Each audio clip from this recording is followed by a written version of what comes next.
नमस्कार साथियों, आज हम सामाजिक विचलन या एनोमी सिद्धांत के बारे में जानने का प्रयास करेंगे। सामाजिक विचलन को समझने से पहले, इसके सिद्धांत को समझने से पहले हमें ये समझना आवश्यक होगा कि सामाजिक विचलन वास्तविकता में होता क्या है। सामाजिक विचलन या एनोमी से अभिप्राय है समाज में ऐसी स्थिति जहाँ पर मूल्य विहीनता हो जाए, मूल्यों को कोई न माने, नियमों को कोई न माने, ऐसी अराजकता फैल जाए। ऐसी स्थिति को सामाजिक विचलन या एनोमी की स्थिति कहते हैं। सर्वप्रथम इस शब्द का प्रयोग आदर्श शून्यता या एनोमी शब्द का प्रयोग दुर्खिम ने किया था। उसके बाद रॉबर्ट मर्टन ने इसके संदर्भ में सिद्धांत प्रतिपादित किया। रॉबर्ट मर्टन का कहना है कि कोई भी व्यक्ति समाज के विरुद्ध आचरण करना नहीं चाहता, परंतु समाज की संरचना ऐसी होती है, समाज उसे ऐसा करने के लिए विवश करता है। कोई भी व्यक्ति अपने मन से समाज के नियम तोड़ना नहीं चाहता है। उसको इसी बात को वो अपने सिद्धांत में समझाने का प्रयास करते हैं। इससे स्पष्ट है कि मर्टन दो तथ्यों पर काम करना चाहते हैं। पहला तत्व है, आप नोट भी कर लें, सांस्कृतिक लक्ष्य, कल्चरल गोल।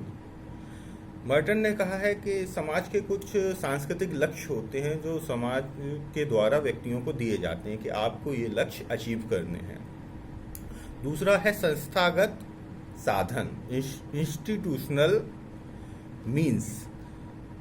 मतलब संस्थाएं आपको कुछ साधन प्राप्त करती हैं कि आपको ये लक्ष्य इन साधनों के द्वारा प्राप्त करने हैं। इन्हीं साधनों के द्वारा आप लक्ष्य प्राप्त करेंगे तो उचित है। अदरवाइज अगर आप इन साधनों के अलावा अपने लक्ष्य को प्राप्त करने की कोशिश करेंगे तो ये एनोमी की स्थिति कहलाएगी, नियमहीनता की स्थिति कहलाएगी। मर्टन का कहना है कि स्वयं समाज द्वारा लक्ष्यों का निर्धारण किया जाता है और उसे प्राप्त करने के साधन भी बताए जाते हैं। समाज में कोई भी व्यक्ति समाज प्रदत्त साधनों से विमुख होकर अपने लक्ष्य को प्राप्त नहीं कर सकता है। जो समाज के साधन हैं उन्हीं का प्रयोग करके वो अपने लक्ष्यों को प्राप्त कर सकता है। लेकिन समाज लक्ष्य तो अधिक महत्वपूर्ण बना देता है, पर साधन उस प्रकार के व्यक्ति को उपलब्ध नहीं करवाता है। जब साधन उस प्रकार के व्यक्ति उपलब्ध नहीं करवाए जाएंगे किसी कार्य को, तो समायोजन नहीं हो पाएगा, और जब समायोजन नहीं हो पाएगा तो विचलनकारी स्थिति उत्पन्न हो जाएगी, जिसे मर्टन विचलनकारी समायोजन कहते हैं। लक्ष्य एवं साधन में समायोजन करने में व्यक्ति विचलनकारी हो जाता है, जिसे मर्टन विचलनकारी समायोजन कहते हैं। व्यक्ति ये कोशिश करता है कि हम इन लक्ष्यों की प्राप्ति इन साधनों के द्वारा नहीं हो पा रही, समाज के द्वारा, जो संस्थाओं के द्वारा जो साधन प्राप्त दिए गए हैं उनके द्वारा नहीं हो पा रही, तो वो अन्य तरीकों से उन लक्ष्यों को प्राप्त करने की कोशिश करता है। और जब वो अन्य तरीकों से उन लक्ष्यों को प्राप्त करने की, अन्य साधनों से उन लक्ष्यों को प्राप्त करने की कोशिश करता है, तो समाज में विचलन की स्थिति प्राप्त हो जाती है। अब जैसे कि मान के चलिए कि कहा जाता है कि अगर आपको प्रोफेसर बनना है तो आपको पीएचडी करनी होगी, लेकिन पीएचडी का कोर्स यूनिवर्सिटियों द्वारा इतना महंगा कर दिया गया है, और उसमें इतनी मेहनत करने के बाद भी कई बार पीएचडी रद्द कर दी जाती है। तो लोग बाग क्या करते हैं, आजकल पीएचडी लिखवाने लगे हैं। किसी से पीएचडी लिखवाई और जल्दी से सबमिट कर दी। ये विचलनकारी व्यवहार हो गया, क्योंकि समाज द्वारा लक्ष्य तो निर्धारित किए गए, लेकिन जो साधन दिए गए वो ऐसे थे कि व्यक्ति साधारण तौर पे उस पर चल के कामयाब नहीं हो पा रहा था। चलिए अब इसको आगे डिटेल समझने की कोशिश करते हैं। मर्टन के द्वारा समाज में 5 प्रकार के व्यक्तित्व बताए गए हैं, जिनमें 4 विचलनकारी हैं, एक व्यक्तित्व विचलनकारी नहीं है। 5 प्रकार के व्यक्तित्व में एक व्यक्तित्व को उन्होंने सही बताया है। सबसे पहला व्यक्तित्व बताते हैं वो अनुरूपता, कन्फॉर्मिटी। यह विचलनकारी नहीं है, क्योंकि इसमें समाज के द्वारा जो साधन दिए जाते हैं, व्यक्ति उन्हीं साधनों का प्रयोग करके अपने लक्ष्य को प्राप्त कर लेता है। जैसे आपसे कहा जाए कि आपको हाई स्कूल की परीक्षा पास करनी है, तो आपने बाकायदा एडमिशन लिया, पढ़ाई की, प्राइवेट पढ़ाई की या रेगुलर पढ़ाई की, एग्जाम हुए, आपने एग्जाम दिए और उनको पास किया। आपका लक्ष्य हाई स्कूल की परीक्षा पास करना था, आपको साधन मिले, स्कूल मिला, किताबें मिली, बुक मिली, कोचिंग मिली, ये सब मिली, आपने संसाधनों का प्रयोग करके, साधनों का प्रयोग करके अपने लक्ष्य को प्राप्त कर लिया, इसमें कहीं भी विचलन नहीं हुआ। तो ये स्थिति अनुरूपता की स्थिति है, ये पहली स्थिति है, यह विचलनकारी नहीं है मर्टन के अनुसार।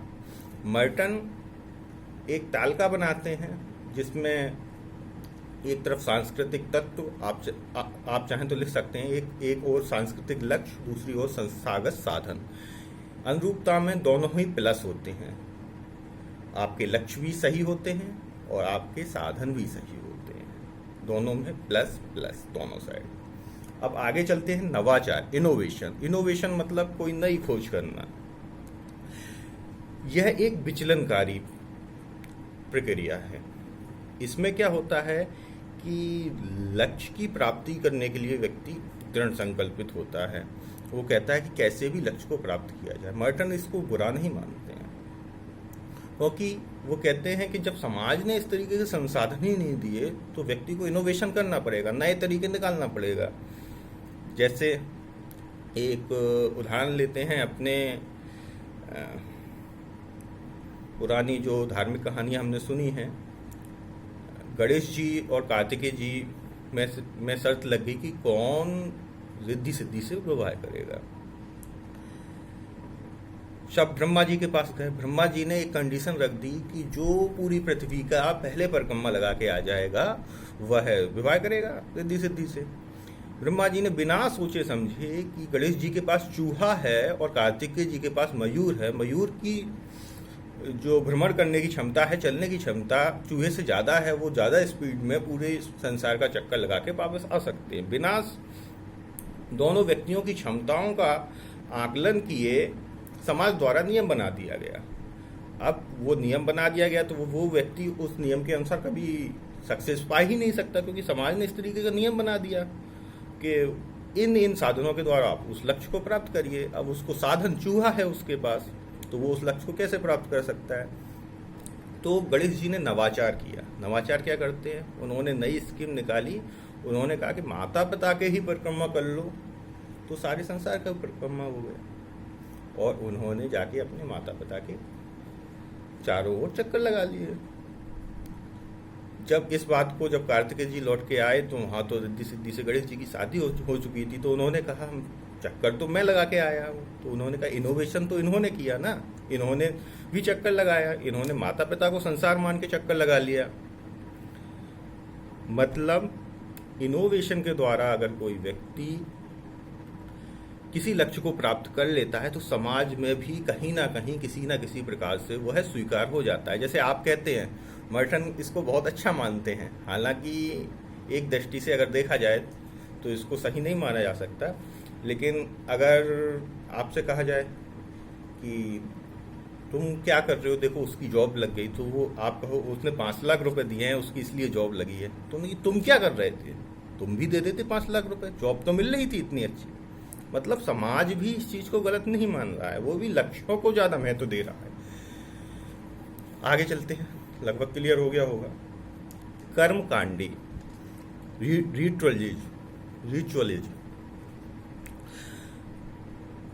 मर्टन का ये तीसरा प्रकार है, यह भी विचलनकारी है। इसमें क्या होता है कि व्यक्ति इतना निराश और हताश हो जाता है, एक तरीके से उसको डरपोक भी बोल सकते हैं, वो डरपोक हो जाता है, कायर हो जाता है। जन्मजात, मर्टन ने उसको जन्मजात खोने वाला बोला है कि वह कोशिश करता है, उसके सामने लक्ष्य होता है जो समाज के द्वारा दिया जाता है कि आपको ये लक्ष्य प्राप्त करना है, लेकिन उसको संसाधन नहीं दिए जाते हैं और वो नवाचार भी नहीं करना चाहता है। तो वो जो संसाधन समाज द्वारा उसको उपलब्ध करवाए जाते हैं, उन्हीं संसाधनों से अपने लक्ष्य को प्राप्त करने की कोशिश करता है। जैसे अगर उससे कहा जाता है कि आपको टीचर बनना है, तो वो बीएड करता है, फिर टेट की तैयारी में लगा रहता है, कई दिनों तक टेट की तैयारी करता है, एग्ज़ाम कठिन होता जाता है, लंबे समय तक टेट की जगह नहीं निकलती हैं, सरकारों के बीच और राजनीतिक चक्करों में वो घूमती रहती हैं, और एक लंबे समय तक वो ना तो अपने लक्ष्य को प्राप्त कर पाता है, वो उनके माइनस हो जाते हैं लक्ष्य, और संसाधन जो हैं वो अपने संसाधनों को पकड़े रहता है। नहीं, हम तो तैयारी करेंगे, तैयारी करके हम जॉब लेंगे, तैयारी करेंगे, तैयारी करके हम जॉब लेंगे। ऐसा व्यक्ति कर्मकांडी होता है। जो साधन हमें दिया है हम तो पूजा करते रहेंगे, उससे ही हमें प्राप्त होना है। ऐसे व्यक्ति को कर्मकांडी कहा गया है। मर्टन ऐसे को सदा खोने वाला बोला है, क्योंकि इस व्यक्ति को कुछ प्राप्त नहीं होता। जो समाज ने संसाधन दिए उससे चलता जाता है और उस लक्ष्य को कभी प्राप्त नहीं कर पाता है। यह भी विचलनकारी प्रक्रिया है। चौथा है प्रत्यावर्तन।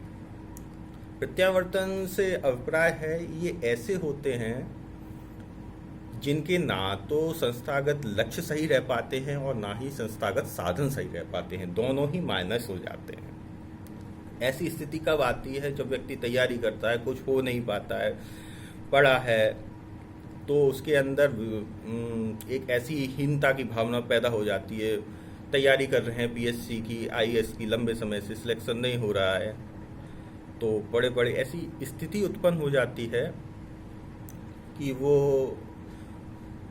ड्रिंक करके लेटे हैं, हरे राम हरे कृष्णा कर रहे हैं, कुछ भी कर रहे हैं, सो रहे हैं, और वो इस तरीके से संस्थागत साधन को भी यूज नहीं कर पाते, संस्थागत लक्ष्य को भी यूज नहीं कर पाते, दोनों उनमें माइनस हो जाते हैं। जैसे आपने सोचा होगा हिप्पीवाद जो चलाता है, हरे राम हरे कृष्णा करते रहते थे बैठे बैठे, किसी लक्ष्य को प्राप्त नहीं करते थे। दोनों ही संस्थागत साधन भी उनके सही नहीं थे, संस्थागत लक्ष्य भी सही नहीं थे। आगे चलते हैं। विद्रोही। विद्रोही मतलब क्रांतिकारी। एक ऐसी स्थिति आती है जब व्यक्ति को लगता है कि इन जो साधन समाज ने दिए, इन साधनों से तो हमें लक्ष्य प्राप्त हो ही नहीं सकता। तो उन्होंने कहा, और ये जो लक्ष्य हैं ये भी समाज के सही नहीं है। तो वो कहते हैं इनमें परिवर्तन होना चाहिए, कि समाज ने जो लक्ष्य दिए हैं, जो साधन दिए हैं, सब खराब हैं, इसको चेंज करना चाहिए। उन्होंने कहा हम इनको हासिल नहीं कर सकते, इनको उखाड़ के फेंक दो। इसमें दोनों ही चीज़ें माइनस माइनस भी होती हैं और प्लस प्लस भी होती हैं, क्योंकि पहले वो उन संसाधन और उन लक्ष्यों को उखाड़ के फेंकते हैं, उनकी मान्यताओं को समाप्त करते हैं, और उसके बाद नए लक्ष्य और नए संसाधन बनाते हैं, नए साधन बनाते हैं, जिससे उनको प्राप्त किया जा सके, उन साधनों से उन लक्ष्यों को प्राप्त किया जा सके। तो ये तो मर्टन का था सिद्धांत, एनोमी का सिद्धांत। आप बताइए कि आपको ये कैसा लगा। Thank you.